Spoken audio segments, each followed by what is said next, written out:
You are listening to the Become a Guitarist Today podcast with Adam Roach. Little something extra in case the guys are keen. That's hilarious. Hey, Jennifer Batten here from Michael Jackson and Jeff Beck's bands. You are checking out the Adam Roach Show. It is time to play guitar.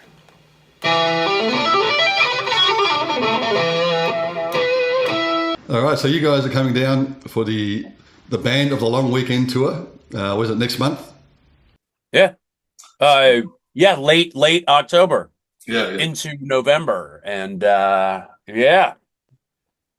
it's been a little while, but we do have a bunch of new stuff that Australia has never heard before, so we're excited to play it to the Australian sensibilities. Yeah, that's what. So, are you doing much of the stuff from the newest album, the Madison? What's it called? Blow It? Yeah. Yep. We got some songs selected from the brand new record. Yep. And we also have something I don't want to give too much away, but it is a live song that we're going to perform that is specifically tailored to the Australian audience and sensibilities. And there will be a 7-inch release coinciding with that. So we're very excited about that. It's there's definitely some brand new stuff that you won't have seen before in the Antipodes. Ah, that's very cool. Look forward to it. It's a troll, you know what I mean? But which we try to be careful. Like it's a fine line between people feeling seen and feeling appropriated, right? What a century this is, right? This 21st century. What the hell is going on? You know? That's right. It doesn't feel like the Roaring 20s, does it? But Exactly. anyway, it's fun. It's almost like bungee jumping, actually. Like when you do set out to do songs in a foreign tongue, which is, your tongue is not that much foreign to ours, but maybe by degrees. But it is always sort of like it's exciting to perform songs, say, for example, in Spanish or Italian or German for native speakers of that language, and to see if you've got if your pronunciation is correct. Like I did it. I have a band, some friends of mine, and and they're based out of Panama City, Panama. And we do boleros in sort of like a rock and roll idiom. And I was told by the bass player, he said, you're Spanish. And I was expecting the worst. And he said, no, it's very, and he didn't say the word respectable. He said the word respectful, which just kind of like, what the hell does that supposed to mean? I think as Americans, and maybe you guys experience that in Australia too, you get the since like pop music speaks English, right? The business, finance speaks English, all these things. So the world comes to our feet. And I think we have this expectation that we don't even have to try. You know what I mean? With other languages. And so I think that's maybe what he meant by respectful. He didn't say perfect, because I think he knew I wouldn't believe him in that case, but at least like respectful, I'd take it, Yep. And I hope that's how Australians will feel about this whole thing. Anyway, it's a 7-inch. It's going to be released within sometime inside of the next week. So keep an eye out for you. The only hint I can give you is Sunbury 72. So and that might be too much. That might be too much right there, because I don't want to let the cat out of the bag, because it's a nice surprise. And we worked on it for a very long time. We learned Australian. We learned this song. And God, you guys have to dig it, Yeah, I've got a few ideas, but I won't say, just in case. If you don't dig, I'll kill myself. I swear to God. Oh, yes. Yeah, so we released before you guys come out here, is that right? Indeed. And presumably it'll be available like out there at our merch table, as will our brand new live record that we recorded almost exactly a year ago. And if you've never been to a Gimme Gimmes show, this is kind of like what one feels like. Because nobody in that crowd had ever been to a Gimme Gimmes show or knew us from Adam, for that matter. But so we were kind of interlopers during the entire thing, and we wanted to make a funny, fun record that, was sort of a reflection of our, I guess, like irreverent live presentation, while at the same time being mindful of the fact that Madison, the guest of honor, and her family, that it would be very important for them to come away from this whole experience with positive memories, because it's a big deal, not only in Madison's life, but in her family's life. Any quinceañera party is like they get 5 kegs of beer for those things. You know what I mean? And that's not for the 15-year-olds. You know what I mean? That's aunts, uncles, mom, and dad, because everybody pitched in to make her the woman that she is becoming on that day, So so we had to walk kind of a fine line, and some of the jokes that we told were maybe a little bit off color. Maybe they weren't received quite as well as we would have hoped, and you can hear it on the record. It's very awkward. I heard that. And furthermore, I don't think there were any Black Sabbath fans in the audience. I think that's safe to say. But that's kind of what we do at our live sets. So we can turn even the most avid Gimme Gimmes fan, make them boo and howl with rage and disappointment. But that's just us casting the line out to hopefully reel in at the end of the show. You never know what's going to happen, which is, why that's how we like to keep it. And incidentally, on those nights where the booing is the loudest, where it crescendos, those, interestingly enough, are the nights that we sell the most t-shirts, right? Like, isn't it weird is that just Australians?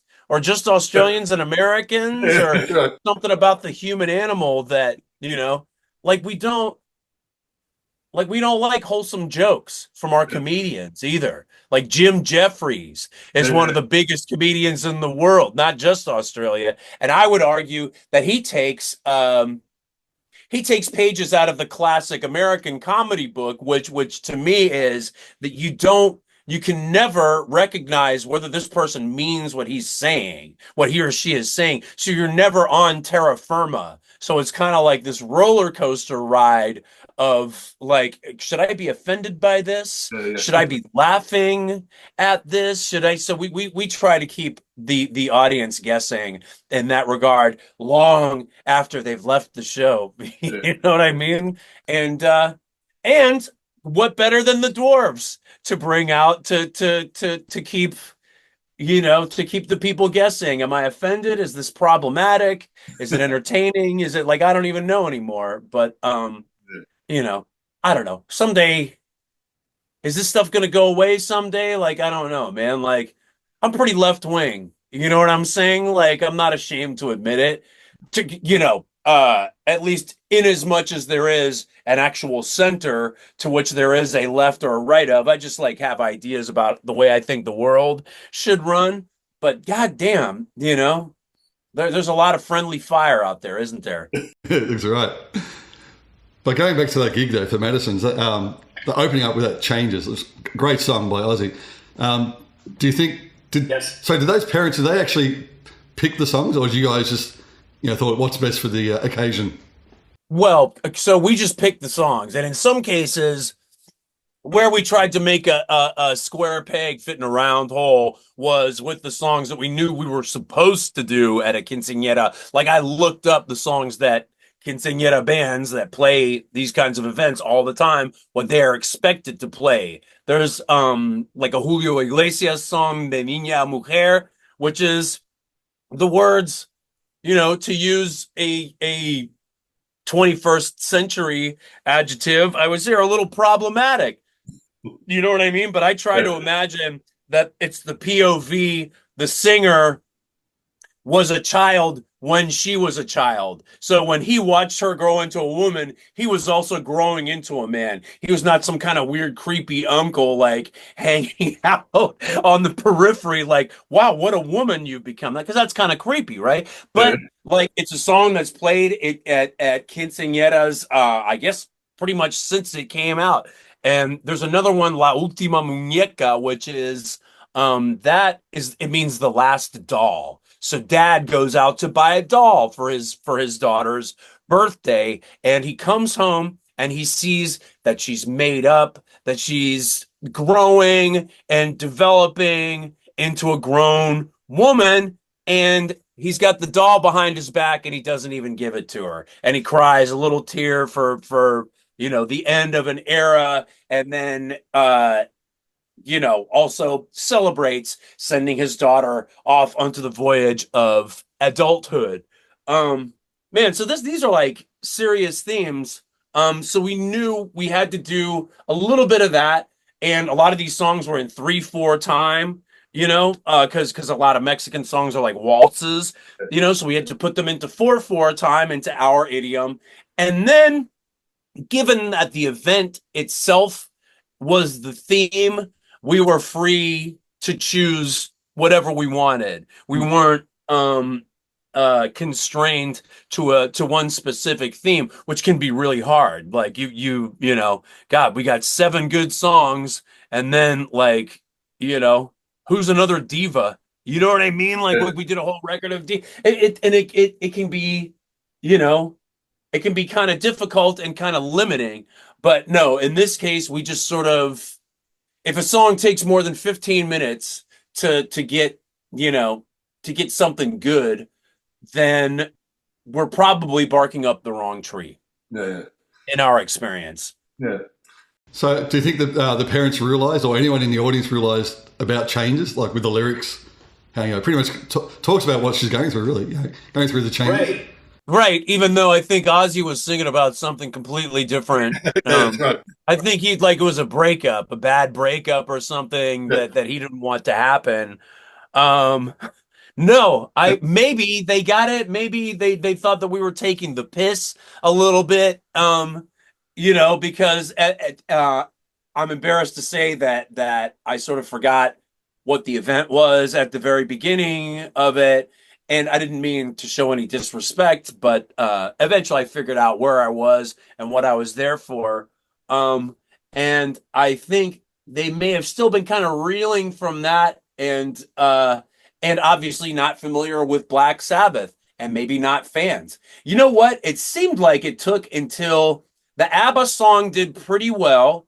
The Spanish songs, Abuelo dug the Spanish, so Grandpa loved the Spanish songs. Everybody else pretty ambivalent. I kept begging people to move up to the dance floor. At one point, they just left when I did that, that was a little dispiriting. But no,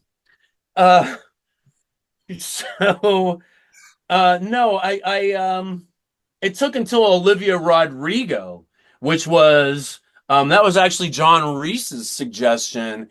And he said, hey, man, we're playing a party for a bunch of teenagers, man. Maybe we ought to play a song from the 21st century, at least, because I think prior to that, the most recent song that the Gimmes had ever done would have been from the mid 80s. I'm ashamed to admit. And but when we finally launched into that song, they went crazy. They had light sticks. They had the people were screaming and yelling and dancing. And we finally sort of closed the circle, so to speak, because with the troll, you've got to, there's got to be a little bit of redemption to it too. There's got, for our purposes and for their purposes, they want to come with it. It's like a celebration for them. And rest assured, in the intermission and at the end, after our set, the DJ played music from the kids' frame of reference for hours, and they danced into the night. They had a great time. There were snacks and refreshments. There were beautiful floral arrangements on the tables. So I would say, a net positive, even with a few off-color jokes at the outset. And maybe some song selection that was more suited to our sensibilities, maybe than to theirs. But yeah, the Olivia Rodrigo song, that's a weird one. See, I had never heard of her. And then John Reese shows me her Instagram page. She got like 2 billion followers or something like that. So I'm obviously the one that's under a rock. And we go out, and since the song has come out, we played a few shows. We've done a couple tours in Europe and in the States. And we've noticed a weird phenomenon where we see people like in their mid to late teens up towards the front. And if you look closer, you see one or both of their parents. And the kids just look bored out of their minds, like actually like angry that they're there while their parents are having a good old time. Then the Olivia Rodrigo song comes on, and it's like a light switch. They just go crazy. They forget themselves completely. They're singing along to the words. They're dancing and screaming. And then once the song is over, like a light switch, it turns off, and they go out. They go back to being disgruntled and pissed off that dad even brought them there. And to think that we've come so full circle that it's as if my dad took me to Neil Diamond when I was 14 years old. My dad doesn't even like Neil Diamond, but if he had taken me to Neil Diamond when I was 14 or 15 years old and he played one song that I liked, but to imagine that we're the fucking squares now, what a thought, right? Here we are. That's right. Your kids dig your music? Some of it. I mean, if I'm in the car and I'm playing, Van Halen or something, I'll get into it.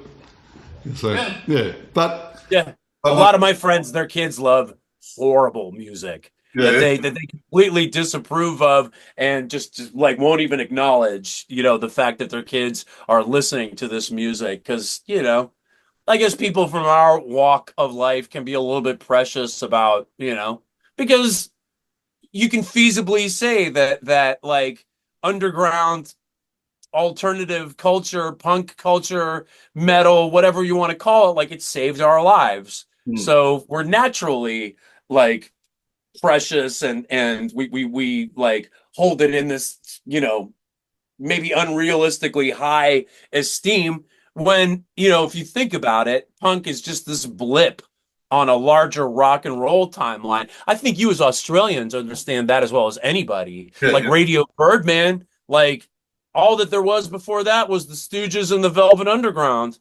You know what I mean? And then the Saints, like what did they have but the Stooges, Radio Birdman, and maybe the first Ramones record? You know what I mean? Like to them, it was just raw rock and roll, and like, let's speed it up and make it nastier, and made Eternally Yours. That's like a perfect record, man. Which is not to put I'm Stranded down at all. Because I'm Stranded is perfect too. Just Eternally Yours. Something about the wind section and the way they recorded it. Like that like it's recorded like a great pop rock record, but all the sounds are so nasty and good. Sure. But it gives it's perspective. It gives you, for all these things that we're like so precious about in our lives. Like, man, motherfucker, that was 40, 50 years ago that this was relevant, man. So, take a seat and stop being so precious about it. And I do love to see the kids showing up and then I love to troll those kids, in fact, because I know they're not there of their own volition. You know what I mean? So I try to make it even a little harder on them, But that's me. I don't know. But my daughter she's 9, so she's a huge Taylor Swift fan as well. Sure. So has there ever been a thought for you guys to do a Gimmes version of a Taylor Swift? It just like there wasn't.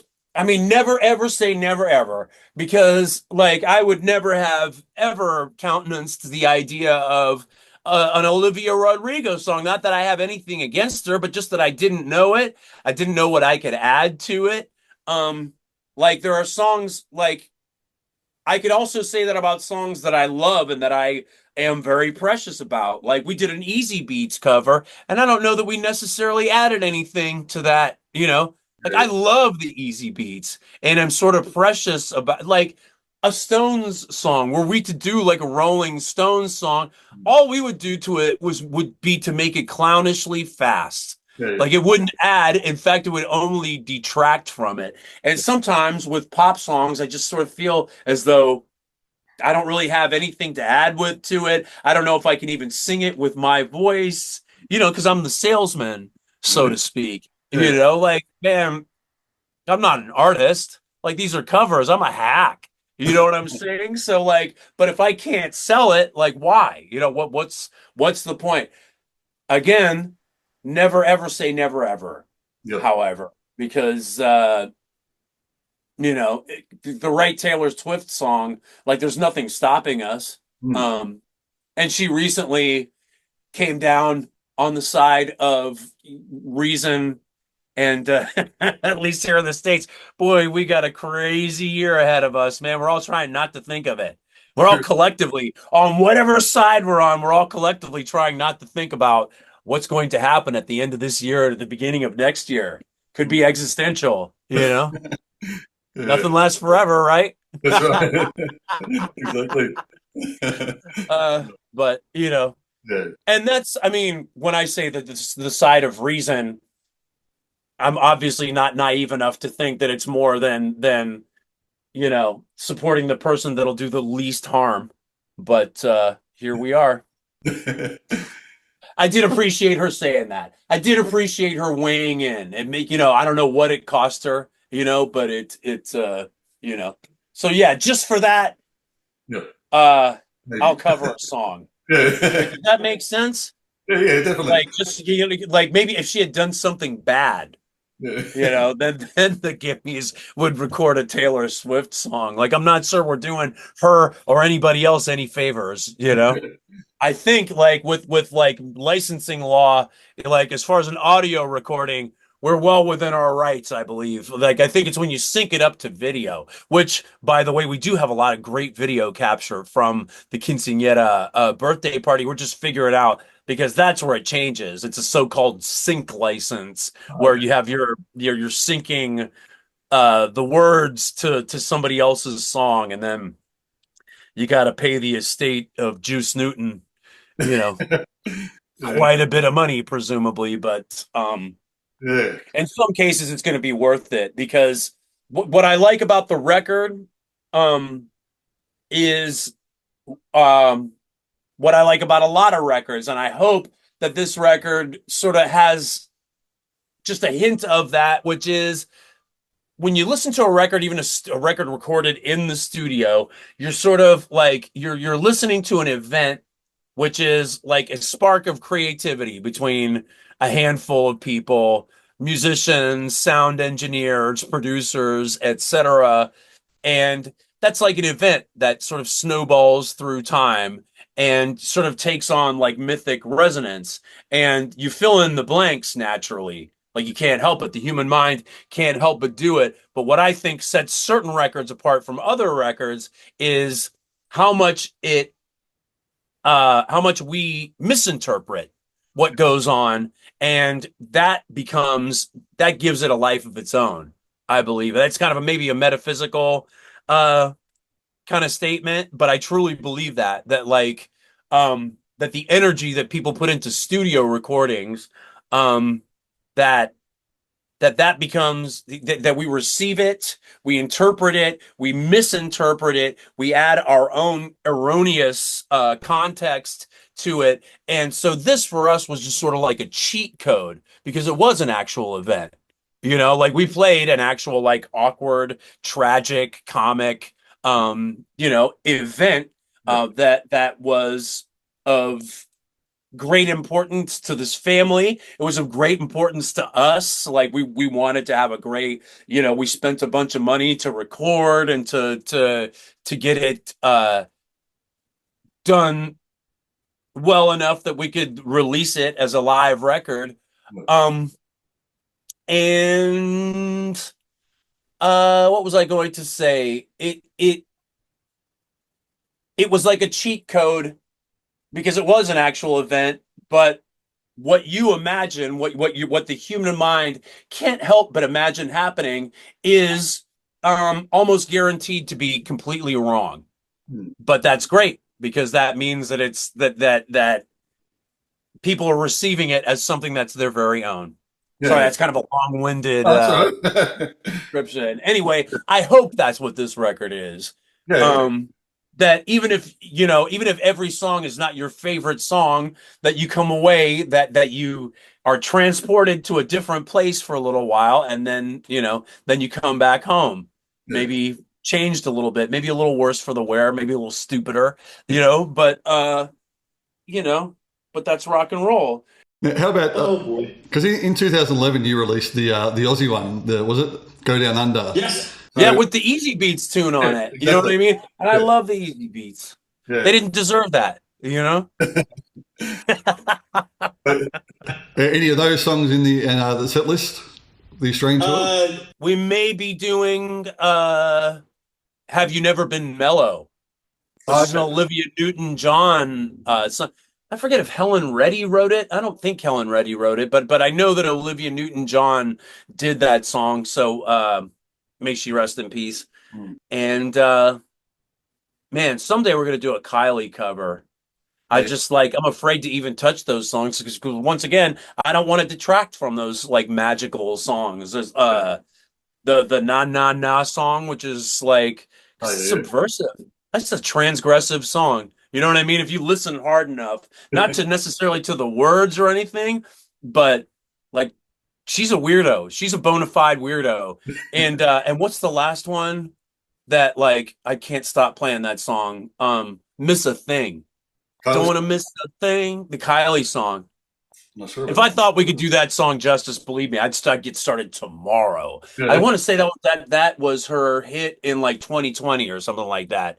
Definitely like a COVID era, a lockdown era hit. But if you're not familiar with it, it is like it is a modern disco like club classic, but it has this beautiful retro disco kind of feel to it with these kind of string sections arranged really beautifully, and then her voice just kind of whispering over it, and God, what a like it's pop music, but she's a weirdo, and everybody knew it. Nick Cave, fucking Shane McGowan, right? Like everybody knew what a weirdo she was, even though she was like one of the top, like she was famous before she even had a music career, right? Like she was in, was it Neighbors? Yeah, that's right. Yeah, man.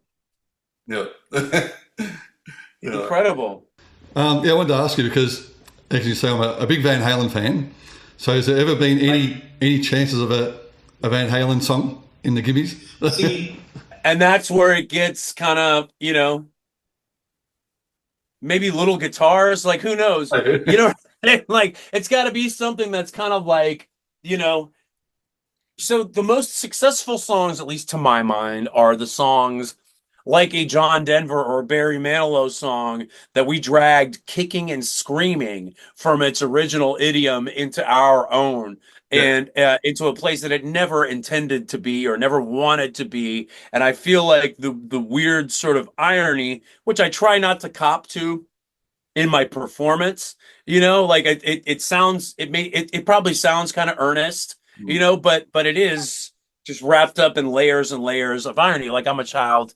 Like I came of age in the 90s. You know what I mean? Do you remember that line in The Simpsons? Are you being sarcastic right now? I don't even know anymore. You know what I mean? Like, 'cause I don't. Yeah. And it's just my default. So that generally, like with Van Halen, we wouldn't be able to drag it far enough. And I think we'd just make it clownishly fast. That's another one of those bands that I love and have a lot of respect for. I thought they did Diamond Dave kind of dirty, but I wasn't a fly on the wall. During those, there's outsized egos and undersized sort of like age level, like as far as like maturity, for if that makes any sense when you're talking about musicians. Like Yeah. they're emotionally they're about 12, Yeah. but their egos are, Yeah. huge. So you still playing bass and singing in some of the songs? Sorry, some of the bands at the moment. Like you got, was it Filthy Thieving Bastards and Revolts? Yeah, well, the Revolts we haven't played for a little while, just not since COVID, but I like walking away from things and then coming back with fresh ears and a fresh, I've just sort of been concentrating on this, mostly. And, I don't know, bass. I love bass as an instrument, but I don't know, there's something very satisfying about singing. And then furthermore, I got to admit, trolling that, like you can't, it's hard to troll on the bass, Yeah. you Yeah. know? Yeah. For sure. Yeah, like it's I still love the bass and I still go play it every once in a great long while.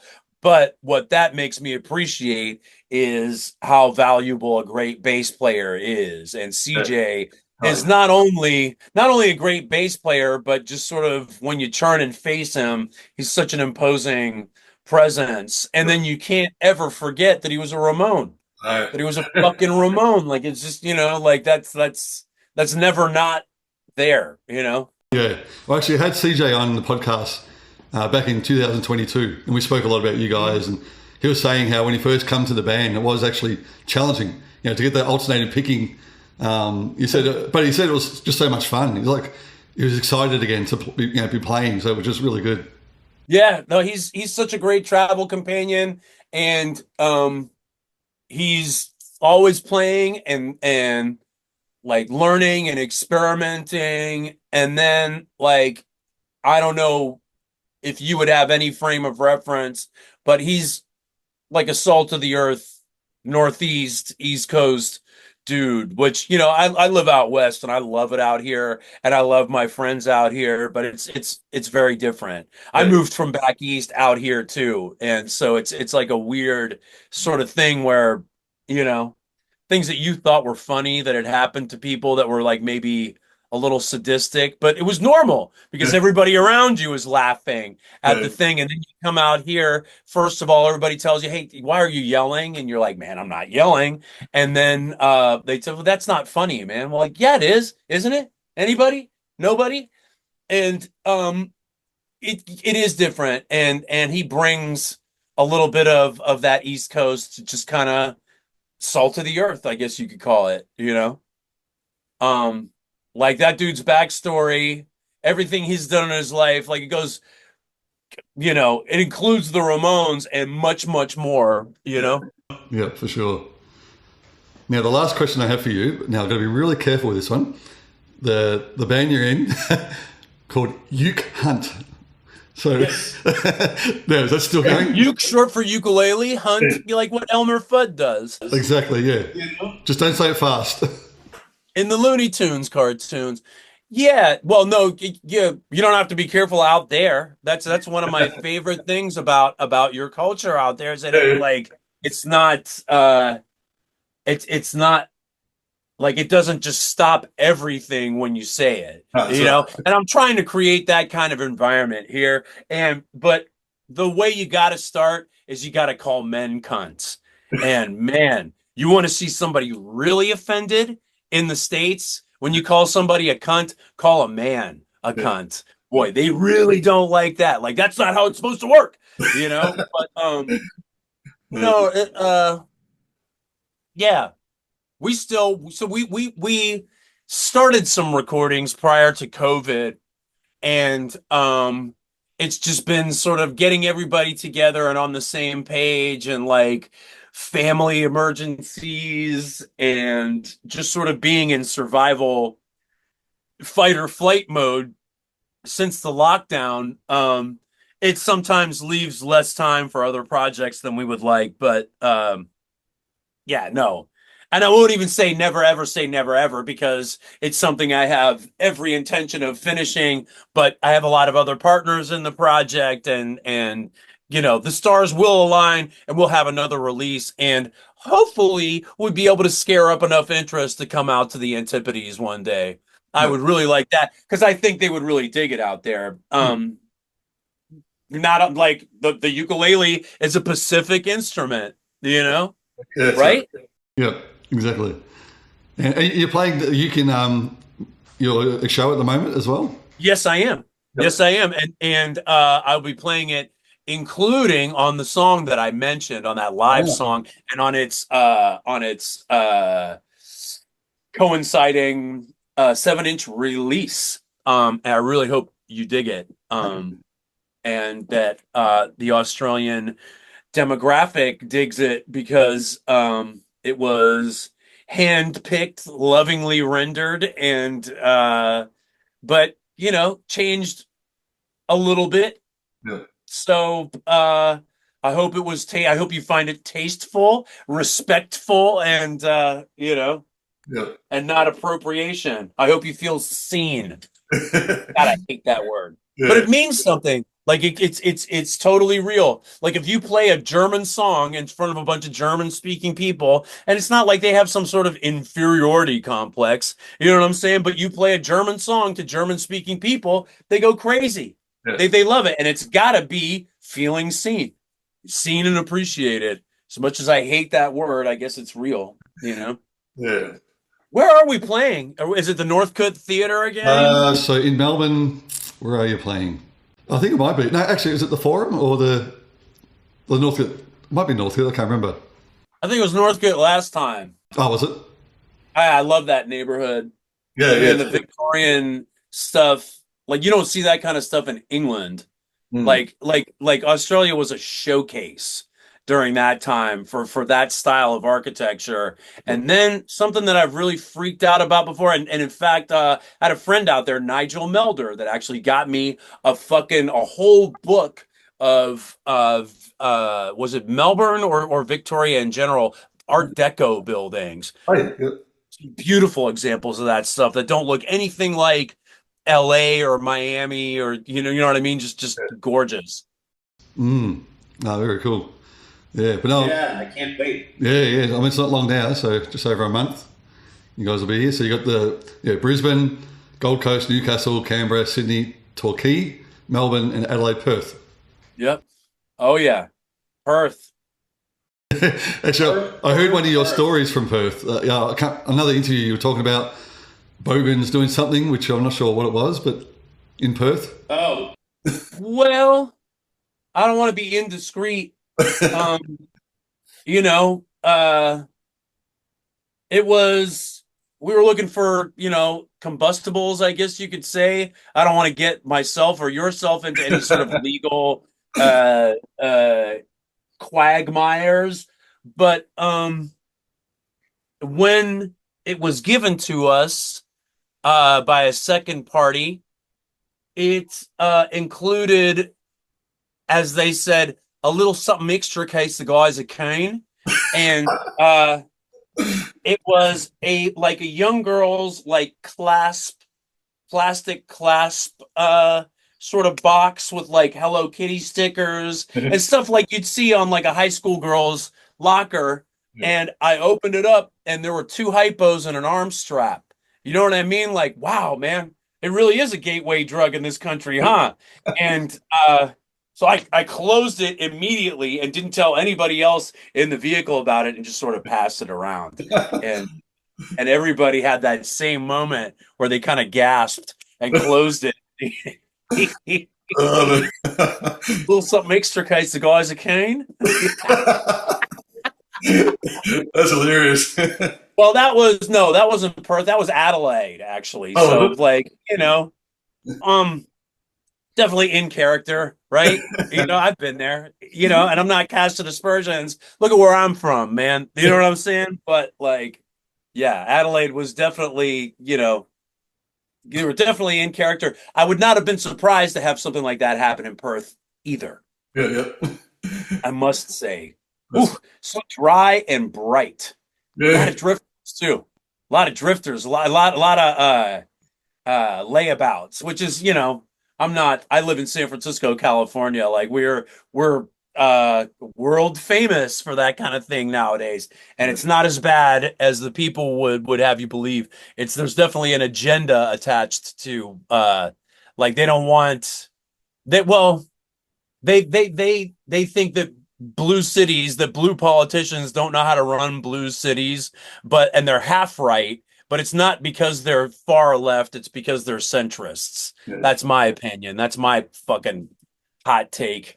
Anyway, but yeah, no, it's not, there was nothing, there were no pearl clutching moments for me in Perth. There was nothing I had not seen before. But yeah, the Adelaide thing definitely I think it's just the way it happened. You know what I mean? Like it's not like I'm shocked by anything either, but just sort of like that's not what I expected to find inside of that little clasp box, Oh, well, if you're keen, why not? I don't know.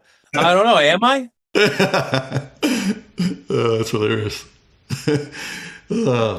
Well, yeah, we really can't wait to the show. Like I said, it's not long now, so Melbourne, I'll be there. Hopefully I'll come up and say good day. Thank you. Good to hear, man. Yeah, That's one of our favorite places to perform. Excellent. Yeah, well, look forward to it. Yeah, like I said, if you get the chance, I'll try and come and say hello. Yeah, that would be great. Thank you. No problem. All right, well, thanks, Spike. Really appreciate your time. Cheers. Thank you. All right, I'll see you real soon. Have a good rest of your day, man. You too. Thank you. See you later. Cheers. Bye-bye. Bye. And a big thank you to Steve Rosen as well, who has become my new sponsor for the podcast. Now, Steve is the author of Tone Chaser and also has the audiobook and the hard copy. So make sure you check it out.